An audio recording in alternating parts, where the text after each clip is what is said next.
Welcome and welcome back to everyone joining us on Rooted to Thrive, Conversations that Elevate Our Humanity podcast. It's your friend Rochelle, aka Professor P. Now today we have Quibila A. Divine, founder and CEO of the Educational Advocates Reaching Today's Hardworking Students Incorporated. It's also Earths with an S on the end. Among her receipts, Quibila is an education advocate dedicated to ensuring equitable access to quality education for low-income students. And she serves as an adjunct professor at Temple University here in the Philadelphia area for Temple University's Kids in Crisis course. And she's also a member of a city council members parent and guardian task force and contributes to the Philadelphia 250 Community Advisory Committee. Wow, Quibila. Thank you so much for agreeing to have this conversation. How are you doing today? All is well. Thank you so much for having me, Rochelle. I really appreciate being here. Wonderful. I am so glad you are here with us to talk about the role of effective family engagement in student academic success. But before we get there, tell us a little bit about yourself. Okay. Well, I was born and raised in North Philadelphia. Mhm. And when I was going to school, this was during the transition of when we were bused out of our neighborhood up to the Northeast in order to get a quality education. And what I realized as I got older is that what also left our neighborhood was the Title I funds that follows every child. And so as I got older and got into education, it became clear that us leaving our community took those Title I dollars away from our neighborhood schools, and therefore our schools were left without the funding to educate our children. Mm. And about 30 years ago, I came home and it happened to be report card day.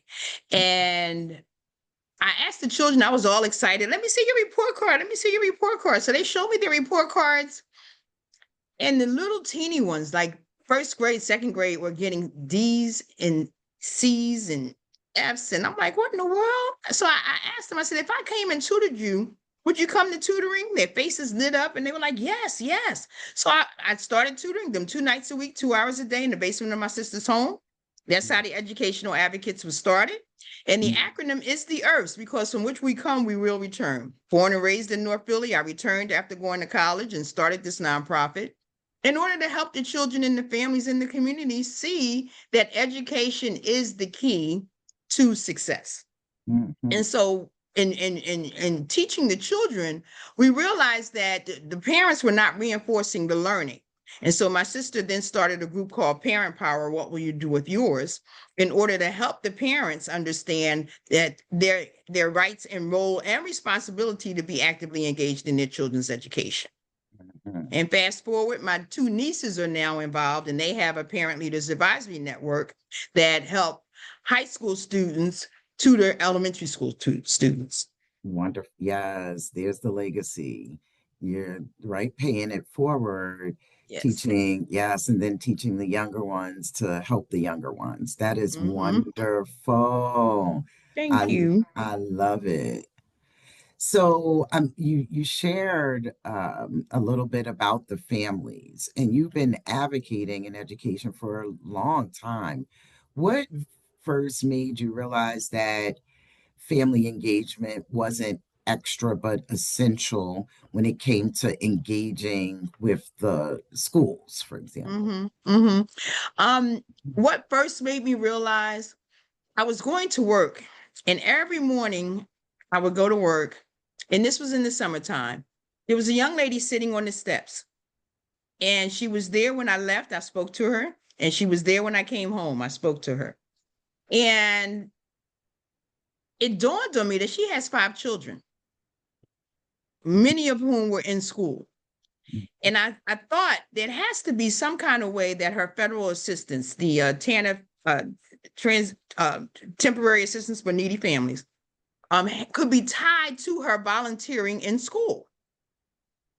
And I called myself going to be able to implement some policy and went to work as an income maintenance caseworker. Okay. However, all I did was rubber stamp those benefits. Every 6 months, I was just rubber stamping the benefits, and the parents, the families that would come in, what could I do? I just checked and made sure that they were still eligible and they got their benefits. But there was a program that the Department of Public Welfare had, and it was to help families transition from welfare into work readiness programs. And I got an award for moving more families from welfare into the work readiness program because of the way that I was helping them and assisting them in understanding how important it was to be able to transition, because they were like, well, if I do this, my food stamps will be lower, da, da, da, da, da, da. And, they would come up with all kinds of excuses. But I also helped them see, if you do this, it's going to be building some kind of pride in you and also in your children. And so Right. they took advantage of that. And work experience, right? Yes, definitely. And Yes. all work experience is not paid, but essentially it is paid if your TANF benefits were covering it. I Agreed. remember the welfare to work programs like Mm-hmm. the Nation. And, I actually have family members who benefited from that and have been the best Mm-hmm. employees Mm-hmm. at every space where they've worked, the most reliable, showing up Right. rain, sleet, or snow, the Mm-hmm. most like one of my cousins is a great connector of people. Like Mm-hmm. she's always beloved in a community, if that makes Mm-hmm. sense. Yes, it does. So she is a team leader without the title, Right. but she is important to the cohesion that exists in her school. And Mm-hmm. started out with welfare, but was a teen mom who needed that Mm-hmm. support. She had no work experience before Mm-hmm. she Mm-hmm. became a mother and welcomed it. She did welcome it, the Mm-hmm. opportunity. Mm-hmm. And that's, she works for the city she lives in, right? Like Excellent. for the city Excellent. government. Mm-hmm. And well, the other does as well. And so, Mm-hmm. but became a supervisor, Excellent. Excellent. right? And that experience Mhm. is just so helpful. It's like customer service, Mhm. and without taking advantage of something new. It's like Mhm. allowing yourself to just step out of your comfort zone and try something new. And you never know how far it will take you. Yeah, that's right. That's right. Well, now, as a fellow educator, I and advocate for education K to 20 plus, right? Mm-hmm. I I often focus on the conversations that we don't typically have about the educational institution, right? Mm-hmm. And their responsibilities. So, my next question is related to the schools. Many schools believe they're trying to engage families, but families Mm-hmm. don't feel Mm-hmm. welcomed or valued. Where is the disconnect? Well, I can offer probably a couple, but I think that the disconnect is in having educators who have a degree, but it did not include understanding how to effectively engage the families that you serve. And because of that, they're thrust into a classroom and in an environment that requires or should require you to develop relationships with people, Right. especially those who are your customers. Hmm. And the parents, families, and community members of that school are your customers. Hmm. So when you don't have the background that helps you to know that this is important, Hmm. that having effective relationships and building community partnerships makes a difference in my relationship with the child, because Hmm. that parent, that family member can help you understand, oh, Johnny had a problem today. You know, he Right. had a bad morning. You may want to watch out for XYZ. You know, it may trigger him. You know, so having those kinds of relationships and those kinds of conversations would help you have a better day with the students that you're serving. Yes. And I will say this. So I am a teacher educator, right? So, you know, you just went right up my alley. Here, here's the thing. You said no training. And well, the first thing you said that caught my attention was they are your customers. Mm-hmm. There's an intentional choice not to refer to students and their families as customers of schools, which are businesses. Mm-hmm. Mm-hmm. Yes. Mm-hmm. Big business. Right. And for the educator, the person trained to be a professional educator, that language is not used. That's one. Mm-hmm.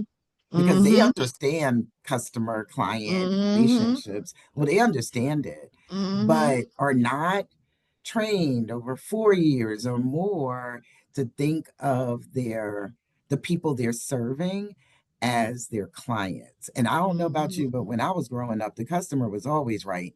Not Always. and not to say that they're always right.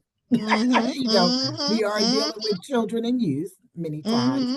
and their families, not to say that, but they're not always wrong, which Right. is That's what right. we hear. That's what comes out of the break room, that somebody is wrong that does Mm-hmm. not work at this institution. Mm-hmm. And I'm like, Mm-hmm.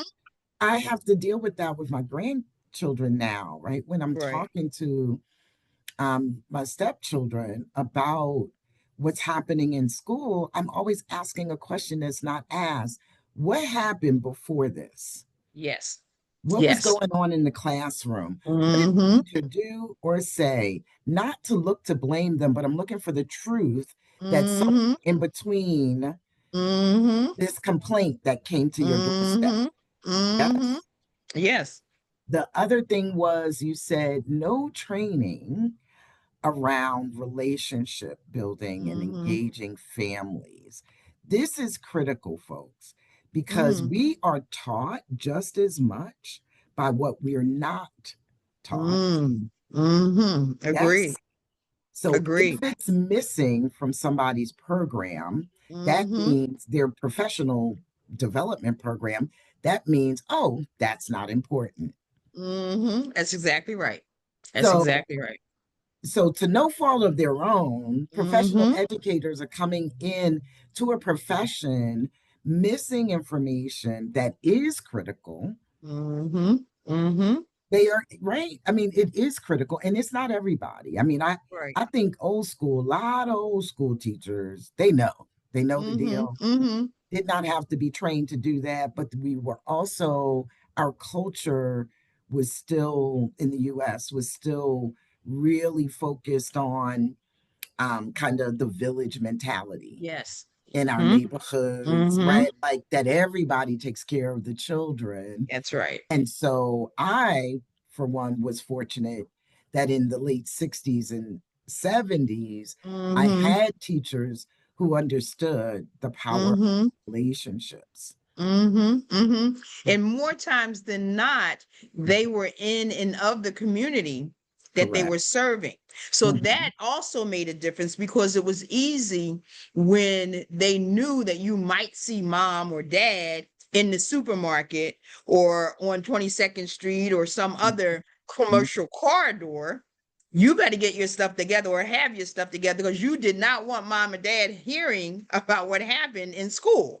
Yeah. So today that's missing a lot Mhm. of times. The teachers, the educators are not in and of the community that they're serving, and they're quick to leave the community as soon as the day is over. So Mhm. you know, they dart in, they dart out, and there's no real opportunity to make connections with those that are in the community.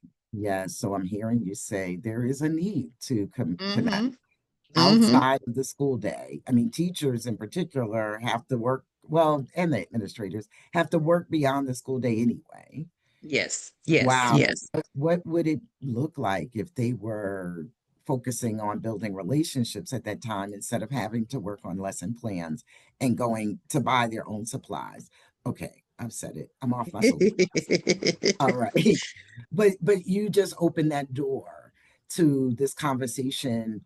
And and another question for me, like how do racial, cultural, and class differences between school staff and families create some unintended barriers? Some of those unintended consequences are as a result of families sending their children to the same school that possibly failed them. Mm, And when that happens, the educators who are in the school building oftentimes are similar or the same people who were the teachers of the parent. So they are now looking at this parent who has grown up and has their own children as the student that was once sitting in their classroom, as opposed to another adult in which I'm engaging in conversation. So it's an adult to student or adult to child communication that's happening, as opposed to an adult to adult communication that is happening. So okay. when you're You just looking at the adult who is now the parent and once your student, as someone who is below you, beneath you, not on your level, then mm, that causes friction in itself mm, because we're not communicating one on one, adult to adult, person to person. And when that happens and the parent feels intimidated or disrespected, then they're going to respond in a way in which it may not be positive. mhm, And then you have educators wondering, well, what did I do? Why did that happen? And as opposed to looking within to see what did I do to cause that, mhm. they tend to point fingers, as you said, the blame goes to people that are not in that building. Right. Yes. And oh my goodness. And they will get that will be reinforced by other people in the building. Mm-hmm. Right? Mm-hmm. Like because Mm-hmm. they want to feel the same way. They want to feel right as well, right? Yes. So of course it's somebody from outside the building. I have Mm-hmm. never had the thought and ever heard anyone talk about the teacher caregiver relationship as the teacher potentially seeing this caregiver as a child. I Mm-hmm. You just blew my mind with that. Mm. Yeah, being in the school in the community in which I grew up, the one that I was bused from, so I still go Hmm. back to that school in order to serve. I'm now retired, thankfully, and Hmm. so I have a little bit of time. And I see so many different things. I see educators who really care, who are really compassionate, who really want to help in within the school building. And I Hmm. also see some who have some challenges because they have not had relationships, professional or personal, with people who look like me. Hmm. And because of that, it's sometimes difficult to know where to start to have those conversations. And all you know is what you know. Hmm. And as opposed to being provided with the professional development that is needed to help you understand this is what happens when you do X, and this is what happens when you do Y. Hmm. They're given professional development on pedagogy and other things, as opposed to here's the community that you're in, and here's one of the ways that you can help build the relationship from those who are in that community. Hmm. Hmm. So Yeah. you would think, because I'm in the community and I have a little bit of education as well. I can help you, so we can sit down and have a conversation. Yes. And I want to be clear because I'm sure some people are thinking just racially, but it's also culturally, and I include a whole lot of things in culture. That maybe the typical person doesn't, but also, and one of those things is class, right? Like Mm-hmm. Mm-hmm. socioeconomic class. So you could look like the people Yes. in the school if they are black and brown folks, etc., and Mm-hmm. still there be a disconnect, whether you Agreed. came from that community or not. Mm-hmm. But Mm-hmm. when you are outside of it, and especially in low income communities, Mm-hmm. right? We are Mm-hmm. talking about your work in low income communities. Mm-hmm. This is critical because Mm-hmm. many people, quote unquote make it out, which is a whole problematic statement as it is, right? Mm-hmm. But have grown up being catching the message that there's nothing worth having in the community that they grew up in, which is Yes. absolutely not true. Yes. Agreed. And Yes. then they go to college because Mm-hmm. oftentimes you can't be in that space unless you've gone to college in Mm-hmm. any Mm-hmm. role that holds power, like in the Mm-hmm. classroom or administration. And that is a middle class, that is an institution that is baked in middle and upper class and affluent class value systems, Mm-hmm. which we Agreed. never want to talk about. Right. People Right. don't You even are really right. know what they are. Like, You are right. Because one of the things that I also see is that the cultural competency of educators sometimes is worse when people look like us. Because mm, I made it, why mhm, can't you? mhm, As opposed to saying, I made it, let me help show you how you can too. And see, yes. that's the choice that I made by staying in the community. My Mhm, husband and I still live in North Philadelphia, 7 blocks away from where I grew up. And choose to continue to volunteer in the schools and mhm, work with the families and work with the administrators and the teachers in mhm, order to help everyone. I mean, it's for the community because it's, there mhm. before the grace of the creator go I. Yeah. Yes, there it is. Yes. So we have a similar outlook, of course, and that's probably why we stay connected all these years, all of these years. So Yes. I'm curious. Can you share a moment, like a specific example, without sharing the details of the location, where when a school's lack of cultural competence damaged trust, and Mm. how it could have been handled differently? Oh my. Yes. Okay. We were partnering with one of the schools in the community, and we're bringing parents, family, and community members to workshops and trainings on a monthly basis, at a minimum, on a monthly basis. And we started in a small classroom. And because of word of mouth and the workshops and the trainings and the relationships that we were building, we moved from that classroom into the library. So that's how many more people came. And then we moved from the library up to the fifth floor cafeteria. And so we had that many people coming to our workshops.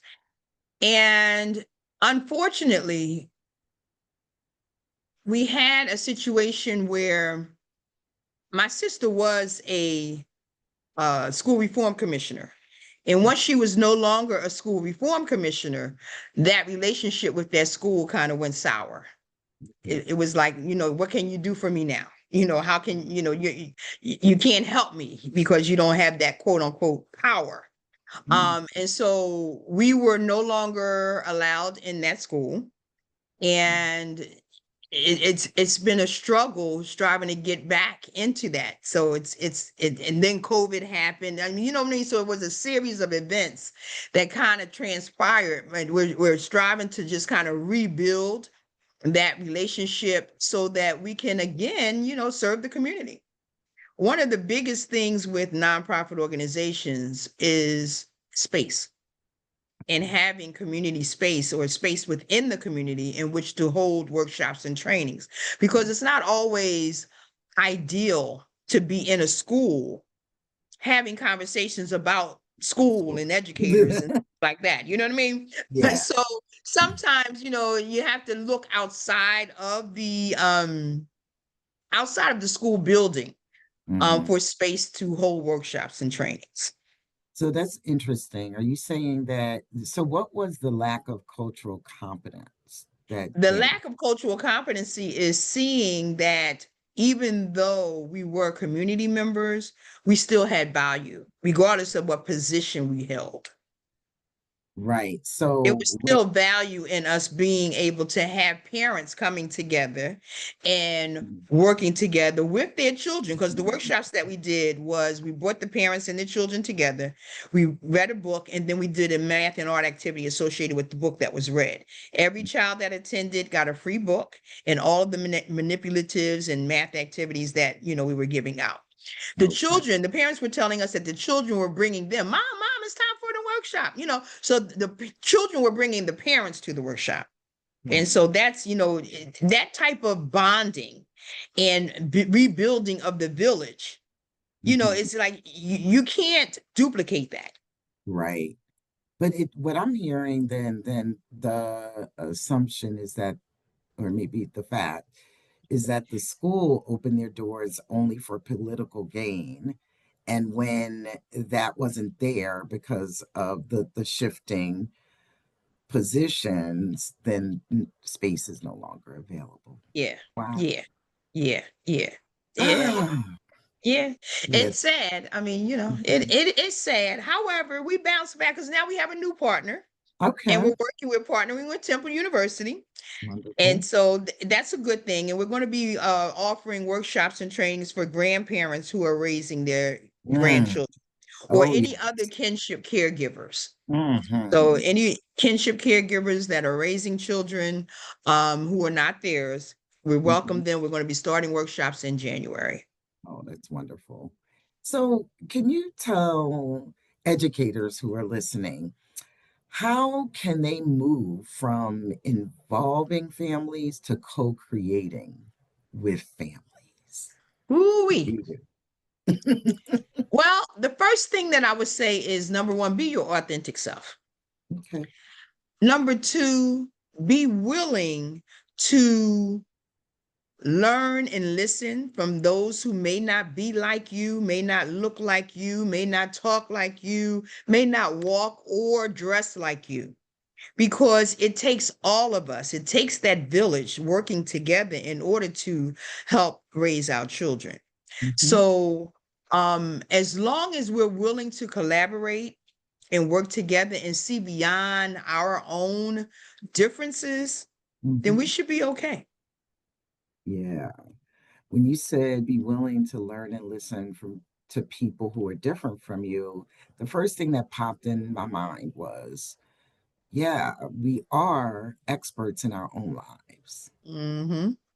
And no one can tell us how to do life better than we can. And maybe we can learn some things from others, but we also have something to contribute. Mm-hmm. Mm-hmm. And often in the school family relationships that we've been talking about, it's been a little one sided. Like Mm-hmm. only the school has something to offer Mm-hmm. this Mm-hmm. desolate community. Nah, it's a rich community. Mm-hmm. Mm-hmm. Yes. And yes, agreed. And the people who are in the community have Mhm, their own experiences, they mhm, have their own contributions, they have their own way about things. And we may learn something. mhm, You know what I mean? At a minimum, we might learn something. So why not open your mind, open your heart, and be willing to do that? It just mhm. makes sense because no one of us is as smart as all of us. Correct. And I don't have all the answers. So I need to be able to bounce off other people, and I think that we all do, and we need to be able to take advantage of that. Yes, indeed. Now, since we've been talking about where there might be some disruptions, and you've given us some powerful strategies, do you have an example where strong family engagement directly improved student outcomes? Because we Oh said we were my. going to talk about the connection to student academic success. Well, the research consistently shows that when a student, regardless of their race, color, income, or zip code, has an adult who is actively engaged in their education, the child does better. So there's research that shows that. Mm-hmm. In addition, one thing that I saw with my own eyes when I worked for the school district under Dr. Arlene Ackerman, we saw improvements in student achievement because of the fact that she definitely ensured that families were actively engaged in their children's education. We were holding town hall meetings every month, and parents would come out and talk to Dr. Ackerman and tell her about things that were going on in her school or in their school. And she made sure that those schools were those school administrators were responsible for whatever she heard, and they had to, deal with it, correct it, and make it right. We haven't seen anything like that since Dr. Ackerman. Dr. Watlington seems as if he gets it. He seems as if he wants to do the right thing. What I don't see is the accountability, where people are actually held accountable to engage our families in our low-income communities. Okay. And at least not in a way we can see, right? not in the way that I can, yes, in the way that we can see, right? It may be happening because Parent University has come back. Okay. And they're having workshops and trainings, but the family engagement piece, the way it was, I mean, people were all down, the families were coming down to 440 like it was their building. There were meetings going on all the time where families were in and out of 440. So, and it's now called the Dr. Constance Clayton Administration Center, and I need to remember that. So it was a difference, and it was a difference that, it was obvious because I was in the building prior to Dr. Ackerman, and I was in the building. No, I wasn't in. Well, I've been to the building since Dr. Ackerman, and I don't see the same type of engagement that I used to see. Understood. Okay, so that's a key difference, is that you don't see families in and out of the central administration building of the school district of Philadelphia. Understood. Okay.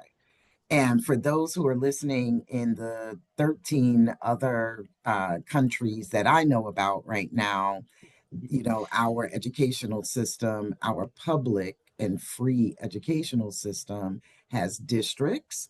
And so when we say School District of Philadelphia, it is the main free and public education system available to all residents of Philadelphia here in Pennsylvania in the US.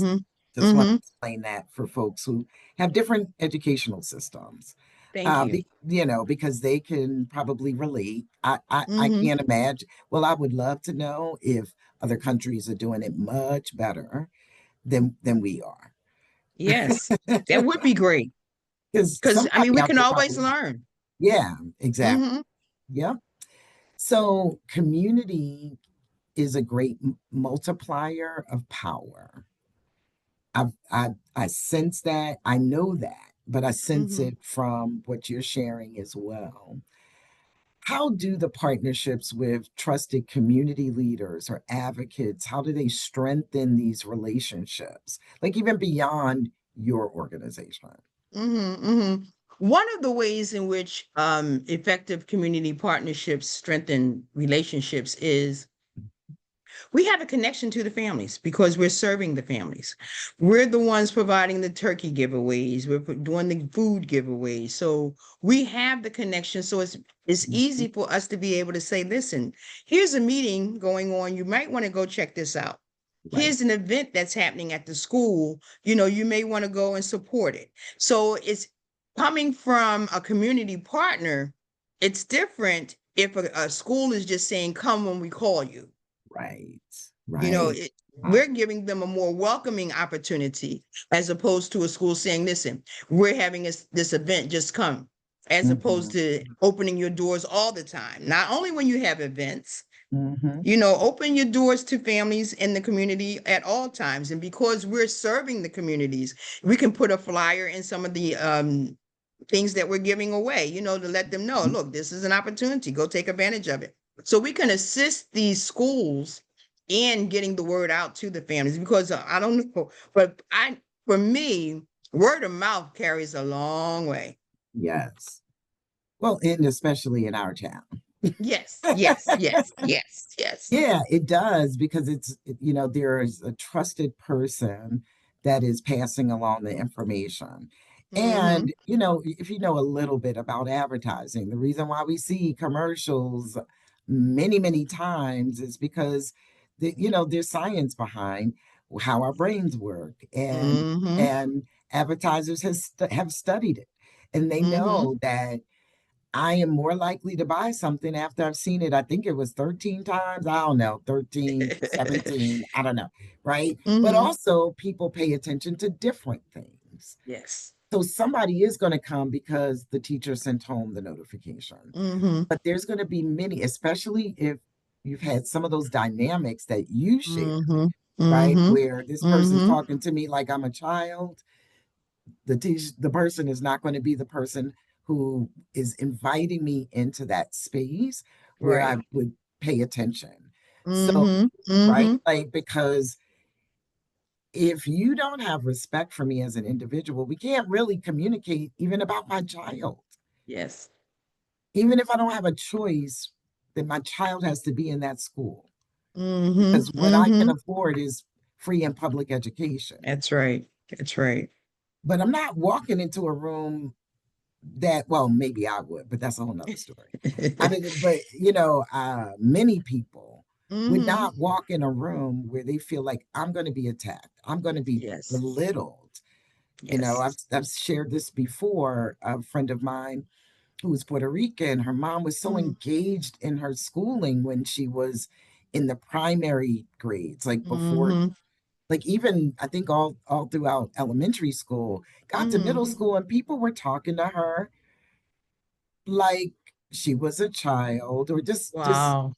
just not talking to her as if they were talking to an adult that they Mm-hmm. respected. And she Mm-hmm. stopped going. Mm. Did she ever think that that her child's education was not important? Not for one No. second. Right. Yes. But she was not going to be talked to like that. Mm-hmm. Mm-hmm. And that's where the separation occurred. Mm-hmm. And the one thing that we don't realize a lot of times is that the only thing Mhm. that we have in common is that child who is the student.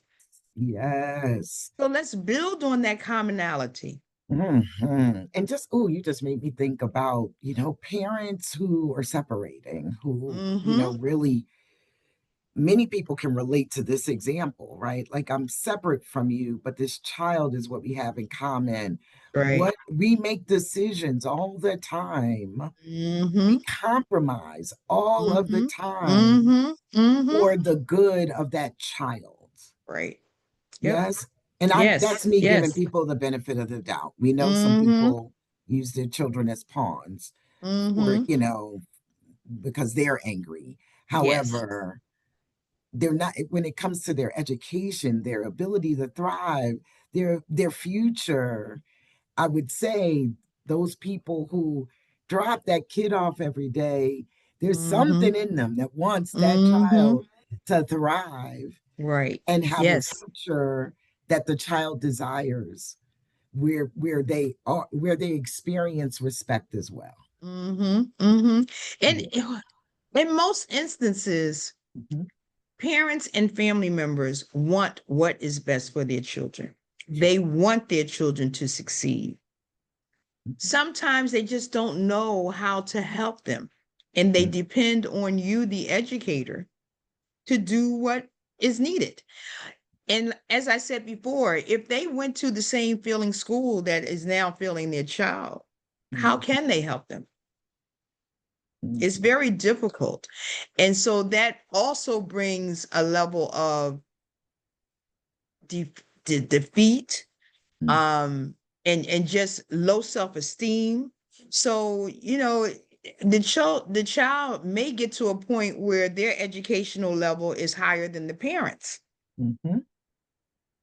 Mhm. And so what opportunities are available at that point in time? And that's where Parent University can come in, to help give parents the opportunity to at least understand the curriculum, Mhm. because the curriculum changes so often.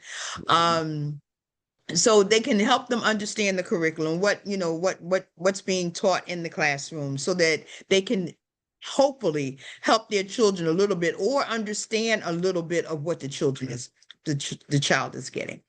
Yeah, you know what?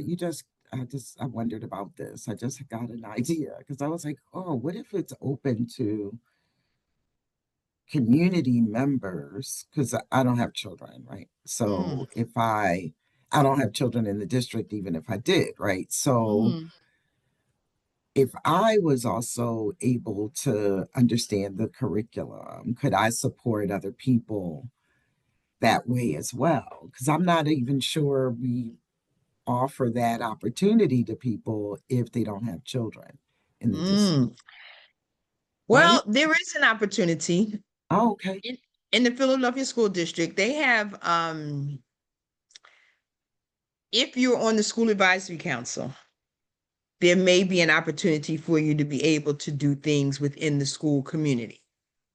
But you have to, be background check and all this other kind of good stuff. And some people don't want to go through all of that. Okay. But, it depends on your level of persistence and how determined you are to do what you want to do. And It's there's a, training and all this other kind of good stuff. And and so, and to be a presenter with Parent University, that requires you to go through some type of background mhm. check as well. So, but you can present as a for Parent University. No, I understand that. That's great. I'm Mm-hmm. talking about just sitting there like a parent Mm-hmm. and learning what the curriculum is. Mm-hmm. So I was thinking, oh, that might be another way community organizations can help if they have reps Mm. that can sit there, right? Like in what did they call it in locus parentis? Like you Yes, are yes, yes. representing parent Mm-hmm. Mm-hmm. Mm-hmm. as well. So that Well, is that go ahead. possible? That I don't know. Okay. And the only reason why is because you have to look at what happens as we educate people. So in low income communities, if I, understanding the curriculum, Hmm. began teaching the curriculum to the parents, we're Hmm. now building the education level of these parents. Hmm. These parents would then begin asking questions. Hmm. Mhm. And they're getting smarter. And Hmm. so not only are they going to be asking questions about the school, they're going to be asking questions about why these weeds are growing in my community and nobody's picking them up. Why is this abandoned house here about to fall down and nobody's doing anything about that? So they're going to begin noticing things in their community that are not right. And once they start doing that, they may start voting and Oops. start voting some people out. Hmm. And when you begin educating people, you start empowering people. And a lot of people, they don't want that. Hmm. Okay. I hear you. I hear you. Hmm. And yes, I know that to be true. So often we have to have a workaround. Mm-hmm. Mm-hmm. Yeah. Agreed. Yeah. So we have to have a workaround. I'll leave that at that. Yes, I will, because all information is not to be shared publicly, Mm-hmm. Mm-hmm. Agreed. period. All right. And that's the reason why we need spaces outside of school sometimes. I agree. I get it. Yes. And not, I guess, city owned, because I was just automatically, when you said library, I thought you meant like the public library, but you meant the Mm-hmm. library Oh, in no, the school. library within the Right. school. Mm-hmm. Right. And Mm-hmm. I was like, oh, because libraries are spaces, churches are spaces, Yes. mosques are spaces, and Mm-hmm. those organizations do open their doors. Mm-hmm. Mm-hmm. Agreed. Yeah, you just have to find the ones that Right. haven't, they're not, overflowing right now. Mm-hmm. Mm-hmm. But we have some mega churches in this city, in our Yes. area, where they Yes. have tons of space, Mm-hmm. Agreed. you Agreed. know. So that's Yeah. that's very important. I feel like we are returning to the basic foundational strategies that we Mm-hmm. were taught in a very pivotal time in the United States, which was during the civil rights movement. Mm-hmm. Mm-hmm. I That, agree. that there's a need to return to those strategies because people are still locked out, not by law, Mm-hmm. but they're Mm-hmm. locked. I Mm-hmm. get it. Mm-hmm. Yeah, yeah, yeah, yeah. I got you. Okay. Mm-hmm. Wow, Quibila, this has been fantastic talking to you. Thank you. Is there any last advice you would like to give? Um, any last strategies, like something people could start doing today? If they were a policymaker, if they're a caregiver, family member, of children in schools, a not well, not policymakers, but just educators in general. Mm-hmm. Any advice you would like to leave us with? One of the things that I would love for people, parents, family, educators, and community members to understand is the Every Student Succeeds Act. Mhm. It's a federal law that talks about the requirement of federal Title I dollars going toward low income students who are not performing academically, as well as engaging families or their families, the low income students' families, in the education of their children. Mhm. Read up on it, learn it, understand it, and use it. Okay, And that's in the United States. excellent. We are going to need to link that in the show notes, Okay. right? We can link Yes, I can to. send you that information. Mhm. Yep, thank you. So we can You're definitely welcome. link that, the language of that law, and Mm-hmm. maybe an easy interpretive guide. It's like Okay. anything Mm-hmm. that exists to help people understand it, Right. right? To Yes. understand the legalese in the law. Mm-hmm. That's Agree. awesome, Agree. Mm-hmm. awesome, awesome. Quibilla, thank you so, so very much for spending time with me. Thank you. I really appreciate the opportunity. You take great care. Enjoy Mhm. your holidays. Yes, so just before you go, just have a few things to share with our folks that today was a reminder for us of something that's just really simple but powerful. Students thrive when the adults in their lives work together in partnership. And Quibilla Divine helped us today to see that family engagement is not a program, it's a relationship. And relationships require trust, cultural humility, and the belief that every family, regardless of income, race, zip code, has wisdom that matters. And when we honor our families as experts, when schools listen instead of lecture, and when communities rally around our children, we protect human dignity at every level. So if you're an educator, family member, community leader listening today, start with one conversation grounded in respect, one genuine invitation, and one moment of connection. That's where transformation begins. I am Rochelle Peterson-Ansari. I want to thank our Rooted to Thrive tribe and any newcomers as well. Please share this episode and definitely don't leave before you subscribe. Thank you so much, and we'll see you next time.